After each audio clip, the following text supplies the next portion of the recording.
Welcome back to your weekly roundup of everything that happened in Zenless Zone Zero, where we will cover everything that you missed inside and outside of the game. Apologies for today's video being a day late, but the weekend was pretty busy what with the whole patch 2.7 livestream happening this past Saturday. Speaking of, if you do need a recap of what to expect in the 2.7 patch, I do have a video going over all of that, so feel free to give that a watch after this. Otherwise, there is a new code that you can use to redeem some polychrome, and that is ZZZNews Champion in all caps. But starting off then with in-game news, today was also the start of the new event, High Score Card Collector, where each day you log in and spend some energy, you'll earn a card that you can use to flip over some rewards. So be sure to check in daily to get all of those polychrome rewards. And then this Friday we will have the regularly scheduled Shiyu defense reset. This time around the buffs will be as follows. In stage 1, agent attack and crit damage is increased by 30% and 15% respectively, and the enemy stun damage multiplier will increase by 20%. So in other words, this is the Yexing Wang stage. Stage 2's buff will increase the ether damage by 20%, and specifically after inflicting an attribute anomaly,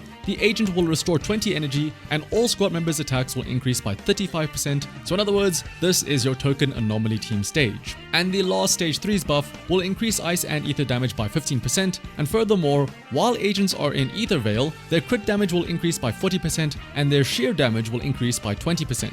So basically this is either the Yadhari or the Yishan stage. And then with this being the last few days of patch 2.6, that also means it is the last full week of the banner before 2.7 arrives. So if you haven't already, be sure to try and grab Aria before she goes away. And as a reminder, the first banner to expect in 2.7 will be Nonggong Yu, the last of the 3 Angels of Delusion. And so if you're still in the need of some polychrome to prepare for that new patch, boy have I got the thing for you. If you would like to top up on some polychromes yourselves, why not try using LD Shop? Especially considering you can get top-up options cheaper through LD Shop than you would in-game, with discounts of up to nearly 22% for new users. For example, purchasing an internet membership through LD Shop costs only $3.87 compared to the $5 if you were to purchase it in-game. And topping up is really easy. All you need is your in-game user ID and your server. Once you fill those in, you can click on top up, choose your payment method, and within seconds your order is completed, and you can see the rewards in-game. And yes, you can even get the double bonus for first time top-ups. LD Shop is a trusted and authorized service that is 100% safe and legitimate. Also, if you use my link in the description when you register on LD Shop, you will also get a 5% off coupon to use.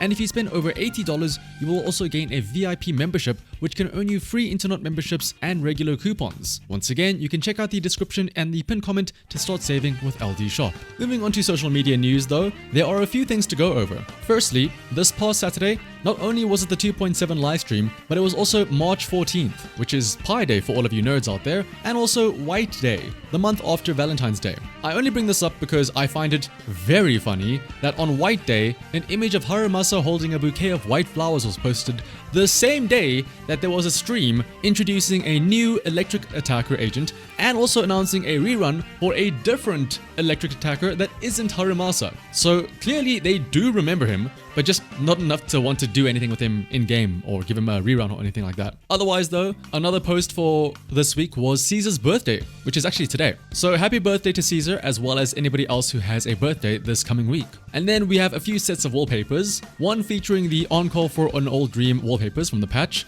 and the various stories and events that we had in 2.6. The other set of wallpapers are specifically for Aria and her EP as well as her promotional videos. As always, the links to download these wallpapers will be in the description below, all of them being free to download. And then I hope you've all been taking some nice photos in the photo event in-game, because there was a special Zenless Zone Zero photography event where you could share your in-game photos taken either in the combat event or any other in-game photo taken with the camera. You could then share these for a chance to win a Zenless Zone Zero Sugar Rush series card set or a support fan for the Angels of Delusion. This event was live for just 1 week though, and it only recently ended earlier today. Again, apologies for being a day late with today's episode, otherwise you would have had a little bit of a chance to squeak in some extra entries. But that won't stop you from being able to browse some of the fancy little artworks and photos shown off with the hashtag ZZZSnaps on Twitter, or looking at the official Discord for the ZZZSnaps channel. And then lastly, moving on to the speculation zone. Even though there is a lot of buzz around patch 2.7, that just means that it is almost time for patch 2.8 news to start appearing from things such as beta tests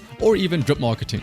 In fact, you might want to keep an eye out on the official Zenless Zone Zero accounts for some potential drip marketing that could be releasing as soon as this weekend. But even before that though, we've already got some tidbits coming out of the woodwork of what we could expect. First up are the banners. One of the two have been speculated to be Promea for a long time now, which I don't think is much of a surprise, considering how much we've been seeing her in the main story, as well as the fact that we did just get a disc set revealed that looks very much similar to Promea's design. The other banner of note though for patch 2.7 is an S-rank Billy, which honestly I can also see happening, considering he's shown off quite a bit in the upcoming 2.7 story, and we've also now gone throughout the whole of Season 2 without an upgraded Cunning Hair agent yet, similar to Ambi's upgrade in Season 1. And unfortunately, it would also mean that this is the prime time to have a male S-rank being in patch 2.8, in other words a patch just before 3.0, where a male would sadly be once again overshadowed by whatever big hitter, big heavy name hitter they have to kick off the new season. So if there was ever a time for them to release a male S-rank agent, it would be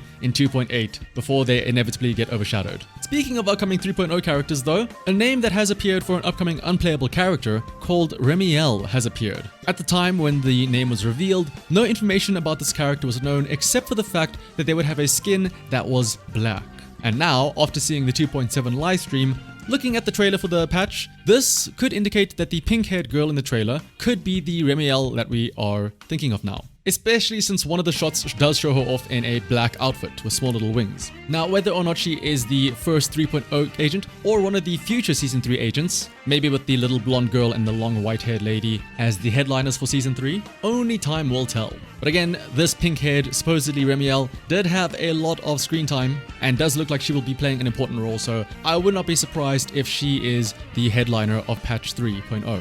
Especially if she is going to be either A, the return of one of the Void Hunters, the leader of the Falkenhayn mercenary group, or maybe a descendant of her. But then on the topic of Void Hunters, one other thing to bring up from the 2.7 livestream was in that one of the cards shown off in that final teaser showing Tops working in the shadows was the floating island, Roskalefer, the floating island founded by Sunbringer. This might imply that in patch 3 and Season 3 entirely, we might be visiting this floating island, and that will be the new setting similar to how Wi-Fi Peninsula was the setting for Season 2. Now, looking at the image, it does look like there is what seems to be a very big clock tower-esque building in the center. And there's also been some speculation that Season 3 will have a Sherlock or a Watson and Moriarty vibe. So that combined with the clock tower does lead to a very steampunky-ish, or even British I could say, aspect to it. And we do know that the Hoyoverse devs do like to theme their regions about real-life replicas, similar to how, of course, Wi-Fi Peninsula is a very Chinese-inspired region. So who knows, maybe in Season 3, we're going to the land of the British, which personally I think could be a very cool inspired region. Hopefully everyone will have all their licenses in order.